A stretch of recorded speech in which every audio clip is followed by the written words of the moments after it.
ndị be anyị bịakwanụ ka unu nụrụ alụ nwoke anụnwa na-eje akpa n'ụlọ ụka. Ọ bụrụ na okooko a unu fụrụ ebe a na ife o ji mela aka ọrụ obu ije n'ụlọ ụka wee jee na-eseta ọtọ ụmụazị na-anyụ mamịrị. O setacha afa o jekwa kuru mamịrị fanyụrụ wee jezie elesi mmadụ. Unu nụ ego ọ na-asịrị okooko anụnwa na-ele mamịrị ụmụazị nyụta. Ụmụazị nnefa kwadoro ụka fa bịa ụka n'ụlọ ụka ye nwekwo na ụdịka ajọ ife adịghọzi. Ọ na-elesi ya ndị na-achụ ego n'ike, ndị oke ite, ndị ọgwụ ego. O wee bụrụ na okooko anụnwa ụnụ na-afụ ebe a na-ejidere ya on Sunday bụkwanụ 8 June 2025 n'ụlọ ụka dịkwanụ n'Ọnịcha a na-akpọ St. Benedict nke dịkwanụ na Awada na Anambra steeti. Wee na-akọwa na ka esi wee jide nwoke anụnwa bụ na onwe nwatakịrị ya na mama ya yi wee bịa ụka. Ya bụ nwatakịrị wee sị ka o jee nyụọ mamịrị and n'ebe nwoke anụnwa na-anọkarị ebu n'ebe agha na-anyụ mamịrị n'ebe o ji wee mere ọfisi. Ọ nọrụzie ọ na-eche ụmụazị ya eje nyụọ mamịrị ka o sozie fa n'azụ. N'ọkwa ya ka ya bụ nwatakịrị jezie nyụ mamịrị. Okooko a wee si ya n'azụ wee ruo wee na-esele ọtọ ya bụ nwatakịrị na ọ mahụkwanụ na ya bụ nwatakịrị fụrụ ya. Ya bụ nwatakịrị wee baa n'ime ụlọ ụka wee ruo wee na-agwa mama ya na-enwekwa ọnụbụrọda na-esele ọtọ ya n'ebe a na-anyụ mamịrị.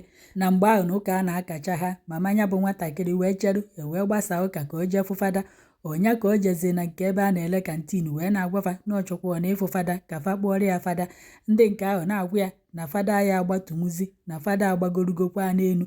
N'ọkwa ebe a ka ya bụ nwaanyị nọzi wee na-agwa ndị n'ebe ahụ na fa na-ekwe ife emere nwa ya na nwa ya si na o nwere otu nwoke na-anọ ebe a na-anyụ mamịrị sejekwanụ mgbari ọtọ ya.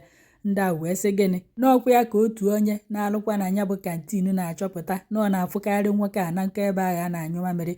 Fa wee jezie wee jide nwoke wee sị ya kedu ife ọ na ebe anụnwa eme. Ebe anụnwa nọ n'ime ebe a na-aka ụka. Nwoke si na ebe ọ nọ karịa mma na oyi na-atụ ya. N'ọkwa ntu anụnwa ka fa si wee jide nwoke a. Ndị ọzọ wee jee gbachicha geeti ụlọ ụka niile ka nwoke anụnwa ghara ịgbafere ọsọ. Wee sizie nwoke na ya wetazie foonu ya ka enene ma na ife ya bụ nwatakịrị na-ekwu na eziokwu ka asị. Ngwa ya gbapee foonu ya. Nwoke ji na ya agbape foonu wee narị ya foonu. Ọ bụrụ na foonu gbachiri agbachi a na-agwa nwoke ya mepee foonu ka enene anụma na ife nwatakịrị na-ekwu na eziokwu ka asị.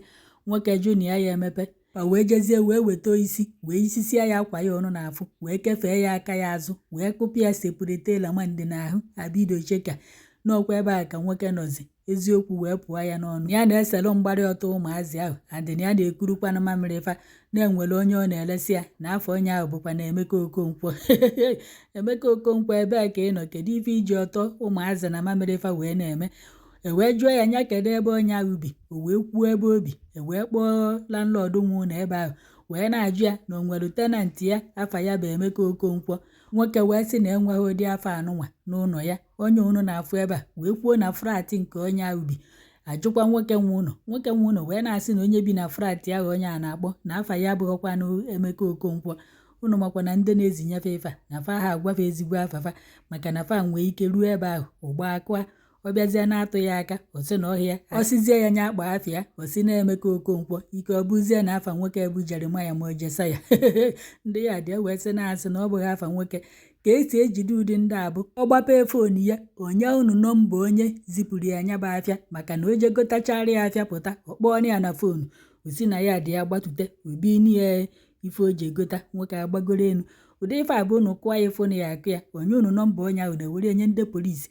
Akpọọ onye ahụ na foonu eburu onye anụnwa na moto erute ebe ahụ si ya kpọọ ya na foonu ọ kpọọ ya onye ama na ndị polisi so ya. Ọ na-agbatute ka ọ narị anya bụ ife aka na-aba agha onye otu aka. N'ọkwa ebe ahụ ka a nọzi wee na-ajụ ya ego one ka ọ na-elesi onye nwa mamịrị ụmụazị ahụ ọ na-ekute. O sị na ife ọ na-elesi anya bụ 10,000 naira.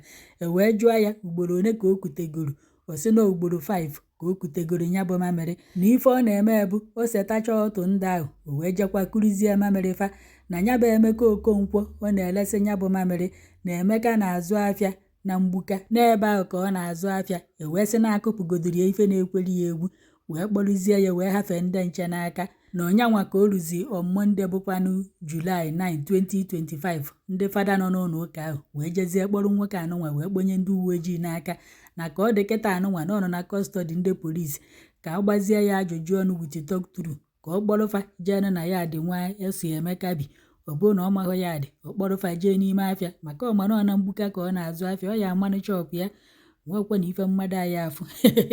Emeka nwekwa ike bụrụ odogwu n'ebe nwanụ odogwu n'ebe nwa a na-etu ya afa anyị amana ọmamịrị ụmụazị ka ọ na-ekwukọsị mgbadị ọtọ nwa ọ na-esere ejife eme gịnị anafele na saịtị ka o ji eme gịnị nwekwe na ụdịka oke ọchịchọ ndị mmadụ agha achọ ụnụ afụghọnụ na na-atụgo onye nke anụnwa onye ochi foto ọhụụ na onye ochi mamịrị ụmụazị mmadụ onye ma mgbe o mebere ọ bụrụ na nwatakịrị anụnwa ejideghie okwe ntu a ka o ya esi evri sọnde ọ kwadobe ụka onye ma na ọsọ sọnde ka o ji abịa Emeka nwa a na-elesi o ji mamịrị ụmụazị eme gịnị bikonu o ji foto ọtọ ụmụazị ntakịrị wee na-eme gịnị alụ na-emezikwa n'oke ọchịchọ karịzikwara akarị wee sị ka m wetakwara ụnụ ebe a n'ọkwụ nke na-afịa na awada